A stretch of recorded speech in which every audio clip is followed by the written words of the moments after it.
Narayan Shri Guru Narayan Narayan Narayan Shri Guru Narayan Narayan Narayan Shri Guru Narayan Narayan Narayan Shri Guru Narayan Narayan Narayan Shri Guru Narayan Narayan Narayan Swami Narayan Narayan Narayan Swami Narayan Narayan Narayan Narayan Narayan Shri Guru Narayan Narayan Narayan Narayan Narayan Shri Guru Narayan Narayan Narayan Narayan Narayan Shri Guru Narayan Narayan Narayan Narayan Narayan Shri Guru Narayan Narayan Narayan Swami Narayan Narayan Narayan Shri Guru Narayan Narayan Narayan Shri Guru Narayan Narayan Narayan Shri Guru Narayan Narayan Narayan Swami Narayan Narayan Narayan Narayan Narayan Narayan Narayan Shri Guru Narayan Narayan Narayan Narayan Narayan Shri Guru Narayan Narayan Narayan Narayan Narayan Shri Guru Narayan Narayan Narayan Narayan Narayan Shri Guru Narayan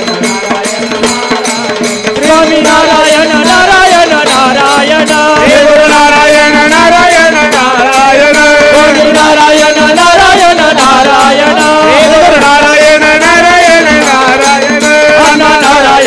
Narayan Narayan Narayan Narayan Narayan Narayan Narayan Narayan Narayan Shri Guru Narayan Narayan Narayan Narayan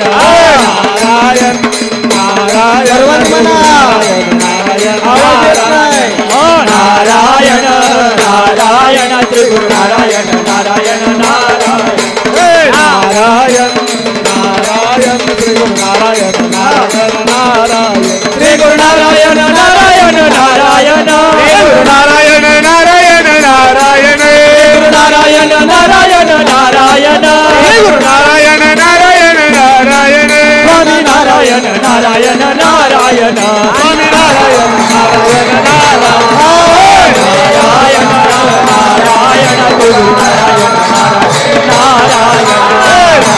Narayan Narayan Guru Narayan Narayan Narayan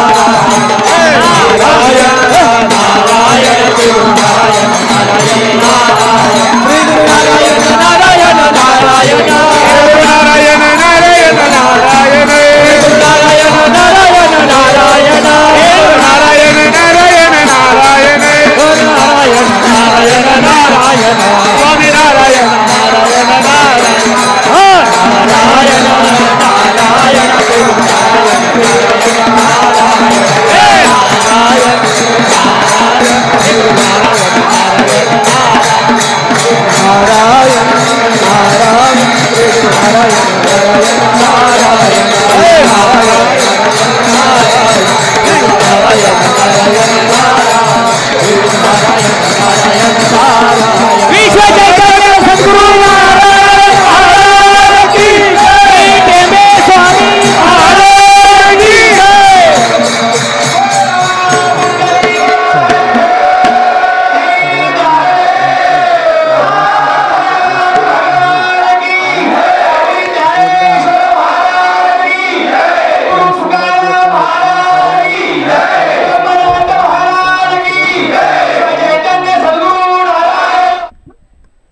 Gurudev Datta